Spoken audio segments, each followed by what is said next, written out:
एक नेक बाप की मजबूर लड़की की सबक आमोज कहानी। एक आदमी जिसका नाम रहीम था, जो बहुत नेक और शरीफ इंसान था, जिसने कभी अपनी ज़िंदगी में किसी गैर औरत को बुरी निगाह से नहीं देखा। उस आदमी के घर की हालात बहुत ख़राब हो गई थी। नौबत यहाँ तक पहुँच गई कि घर में फाके हो गए। उस आदमी की एक जवान बेटी थी। जब फाके हद से बढ़ गए तो वो लड़की अपने छोटे भाई बहन की हालत देखकर बहुत परेशान होने लगी। उसके दिमाग में तरह तरह के सवाल उठने लगे। उसने सोचा कि क्यों ना मैं घर से निकलकर किसी काम की तलाश करूं, जिसमें मैं अपने घर वालों का पेट भर सकूं।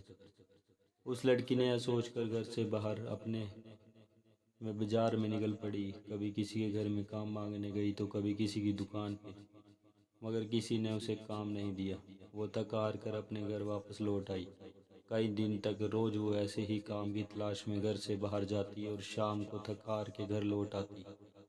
जब कहीं भी उसे कोई काम नहीं मिला तो वो लड़की गलत कदम उठाने पर मजबूर हो गई। दिल में इरादा करके घर से निकली कि आज मैं अपना शरीर बेचूंगी और कुछ खाना खरीदूंगी।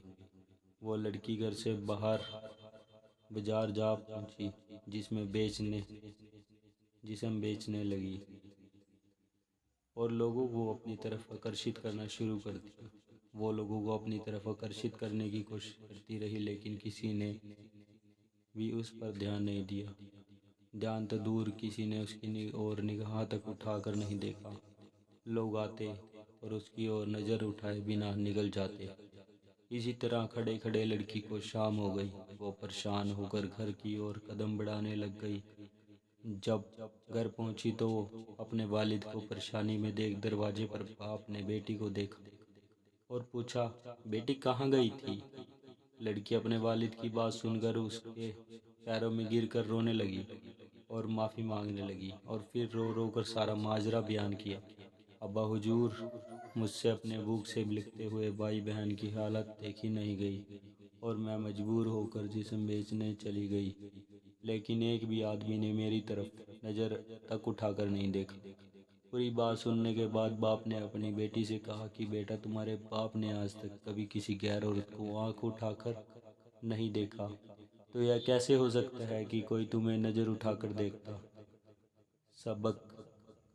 दोस्तों, इस कहानी से हमें सबक मिलता है, इसलिए अपनी गंदी निगाह किसी औरत पर मत डालो, क्योंकि नज़र गर्म बीज होता है। जैसा बोओगे कल को वैसा ही पाओगे।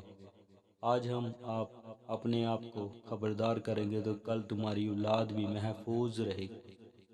प्यारे दोस्तों, अगर आपको हमारी कहानी से कुछ सीखने को मिलता है तो हमारे चैनल को सब्सक्राइब ज़रूर करें और वीडियो को ज़्यादा से ज़्यादा शेयर करें। धन्यवाद।